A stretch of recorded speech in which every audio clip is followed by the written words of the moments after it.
12 men walked out of an upper room in Jerusalem on the morning after the most terrifying night of their lives. They had hidden. They had wept. One of them had stood in a courtyard and told a servant girl, 3 times, voice shaking, that he had never even met the man they were asking about. And then the rooster crowed, and Simon Peter went outside and broke down completely. That was the Friday. By Sunday, something had changed. We do not know exactly what they saw. We do not know the precise sequence of events in that garden, in that locked room, on that road to Emmaus. What we know is what happened after. And what happened after is one of the most historically verifiable and theologically staggering facts in the ancient world.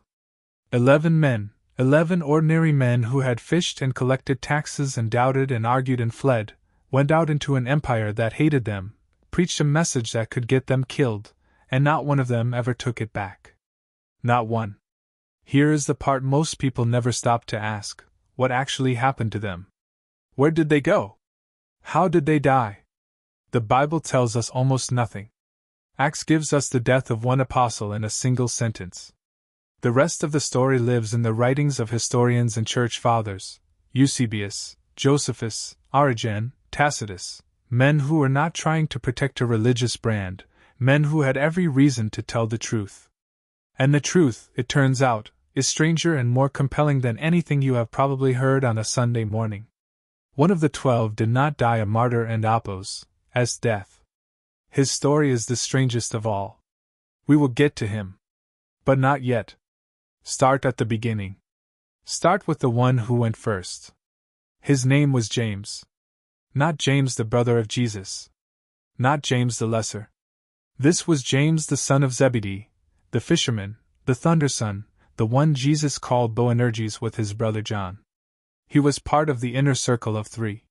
He was on the mountain when Jesus was transfigured.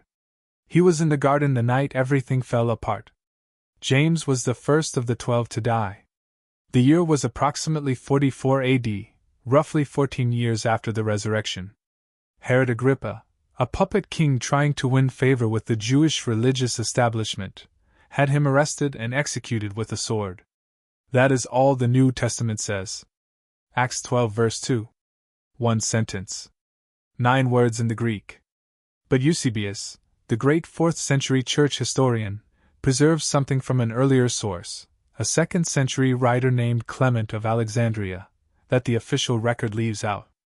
The man who arrested James and brought him in chains before Herod was so undone by what he saw during the trial, by the courage, the unshakable calm, the refusal to recant, that he became convinced.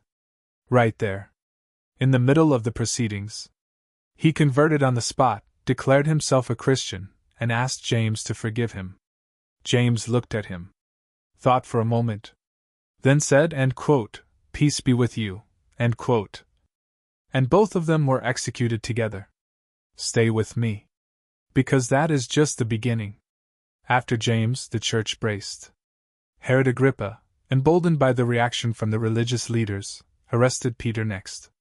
You can read it in Acts 12. He put him in prison with 4 squads of soldiers watching him, intending to make a public spectacle of his execution after Passover. The church gathered in a home and prayed through the night. And then an angel walked through the locked door, and Peter walked out of prison, and knocked on the door of the house where his friends were praying for him, and a servant girl named Rhoda was so overwhelmed with joy when she heard his voice that she ran back inside without opening the door, and told everyone inside, and none of them believed her. They told her she was out of her mind. They were praying for Peter and Apos' deliverance, and when it arrived, they thought it was impossible. Peter kept knocking. That is the kind of detail nobody invents. Herod died not long after. And Peter lived for 20 more years. But here is what you need to understand about Peter. Before any of this, before the prison and the angel and the knocking and the incredulous prayer group, Jesus had told Peter exactly how he was going to die. It is right there in John 21. After the resurrection, on the shore of the Sea of Galilee, over a charcoal fire, Jesus looked at Peter and said, "When you are old, you will stretch out your hands, and someone else will dress you and lead you where you do not want to go." He said this, John tells us, to show by what kind of death Peter would glorify God. Peter spent the rest of his life knowing. He preached in Judea and Syria and Asia Minor. He ended up in Rome, the capital of the empire that would eventually kill him, and planted himself there, in the belly of the beast, and built a church. Tacitus, the Roman historian, confirms that Nero persecuted Christians in Rome following the Great Fire of 64 AD. Eusebius, drawing on Origen a century earlier, records that Peter was crucified, but that Peter, unwilling to die in the same manner as his Lord, asked to be crucified head downward. So they turned him upside down. He had denied Jesus 3 times in a courtyard. He spent the rest of his life making sure that never happened again. And when they came for him in Rome with the cross, he did not run. He did not recant. He simply asked for one small modification. Now watch what happens next, because the story of where the other 10 went is even more remarkable. Eusebius records it in Book 3 of his Ecclesiastical History, quoting sources that no longer survive. He writes that the apostles were dispersed throughout the world. Parthia was allotted to Thomas, Scythia to Andrew, Asia to John. These were not comfortable assignments. Parthia was east of the Euphrates, modern-day Iran and Iraq. Scythia was the wild steppe north of the Black Sea. These men were not building comfortable congregations in sympathetic cities. They were walking into the most hostile territories on earth with nothing but the story they had seen. Let us talk about Thomas. You know him as the doubter. The one who was not in the room when Jesus first appeared after the resurrection, and who told the others, flatly, that he would not believe unless he put his own fingers into the nail holes. 8 days later, Jesus appeared again. Specifically for Thomas. And Thomas fell on his face and said, end quote, "My Lord and my God," end quote, the most direct declaration of divinity in the entire Gospel of John.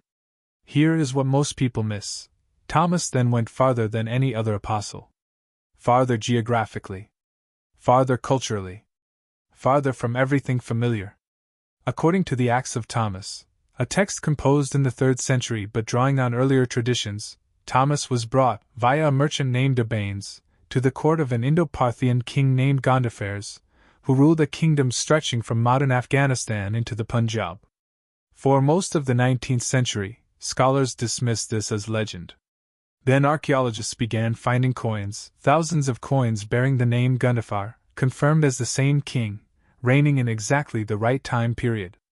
A legend had been verified by archaeology. Thomas preached in the north. Then he traveled south, to Kerala, to the Malabar coast, where he is said to have established 7 churches. The community he founded, called the St. Thomas Christians, or the Nazrani, exists to this day in Kerala. They have maintained an unbroken tradition for nearly 2,000 years, an oral and liturgical memory of the man who brought them the faith. There is no rival tradition. No other country on earth claims Thomas as their apostle. He was killed, according to tradition, on a hill outside what is now Chennai, stabbed with a spear in approximately 72 AD.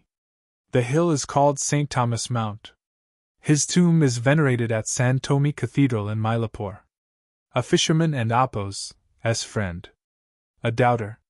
A man who needed to put his hands in the wounds. He walked to India and died there. And then there was Andrew. Peter and Apos, as brother. The first one called. The one who brought Peter to Jesus in the first place. Andrew went north and west, into Scythia, into what is now Greece and the Balkans. He was crucified in the Greek city of Patras, on an X-shaped cross, because, like Peter, he did not feel worthy to die on the same cross shape as his Lord.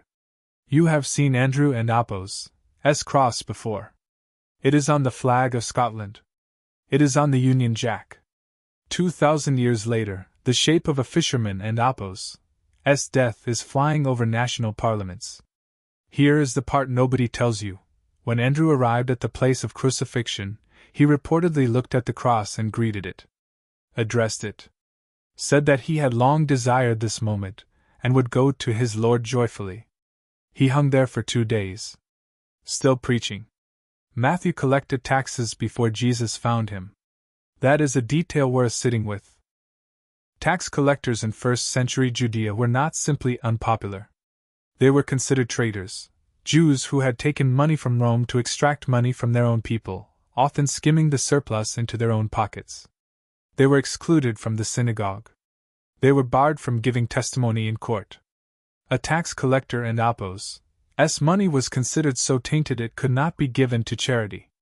And Jesus walked past the tax booth, looked at the man sitting behind it, and said 2 words, "Follow me." Matthew got up and left. He wrote a gospel. He preached. Tradition places him in Ethiopia and Persia. He left. Philip went to Carthage in North Africa, and then into Asia Minor, modern-day Turkey, where he preached for decades. He was crucified in the city of Hierapolis in approximately 80 AD. Bartholomew, also called Nathanael, the one Jesus looked at and said there is a true Israelite in whom there is no deceit, traveled to Armenia. Eusebius mentions him in connection with India, and an early tradition records that he left a copy of the Gospel of Matthew in the Hebrew language that was discovered there centuries later. His death is one of the most terrible in the ancient record. He was flayed alive, his skin removed while he was still living, and then crucified, and then beheaded. If you accept the tradition, Bartholomew had 3 deaths. Simon the Zealot had been a member of a political faction that believed Rome should be violently resisted.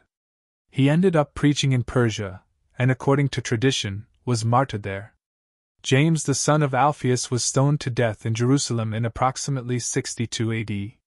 Josephus, the Jewish historian, records it, and condemns the high priest Ananus who ordered the killing as rash and contemptible, noting he had acted without proper Roman authority.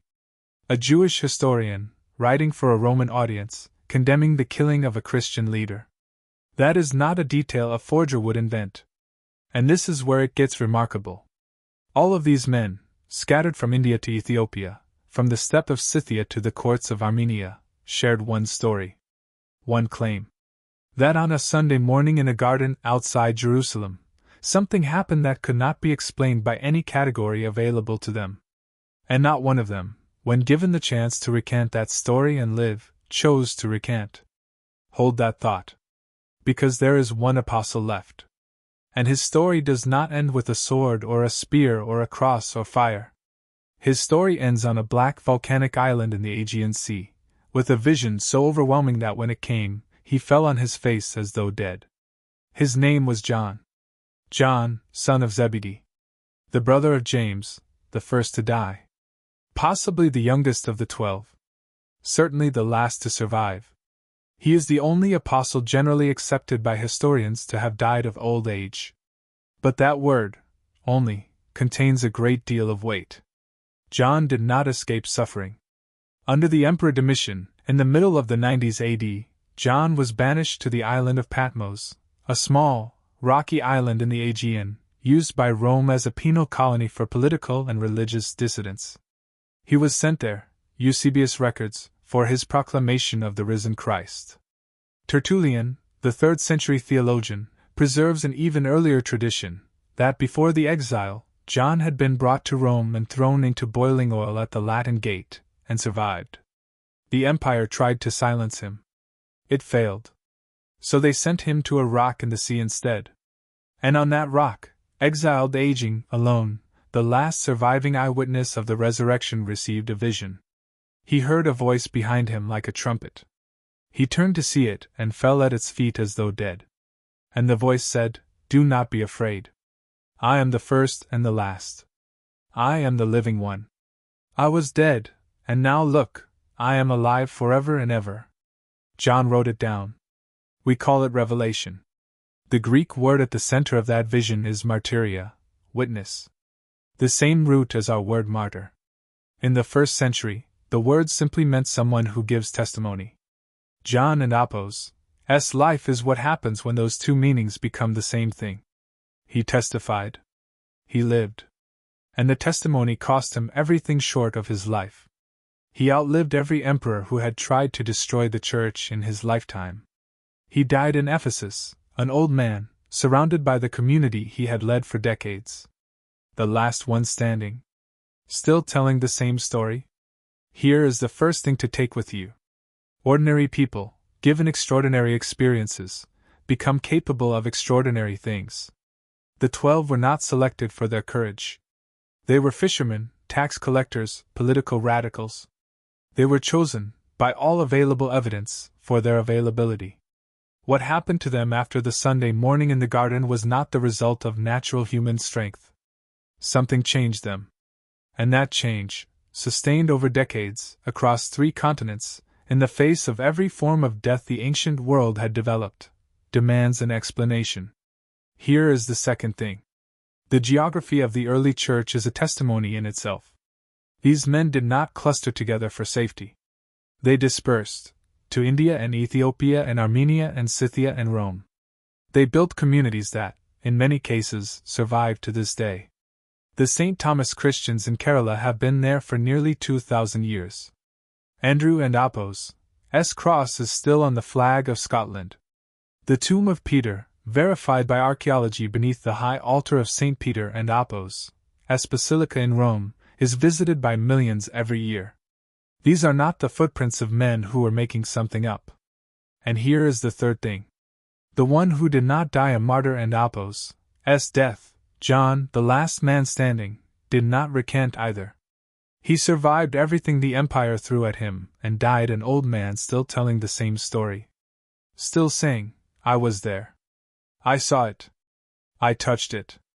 It was real. For 2,000 years, people have tried to find a better explanation. Scholars, skeptics, historians, philosophers, brilliant and careful thinkers, all of them wrestling with the same problem.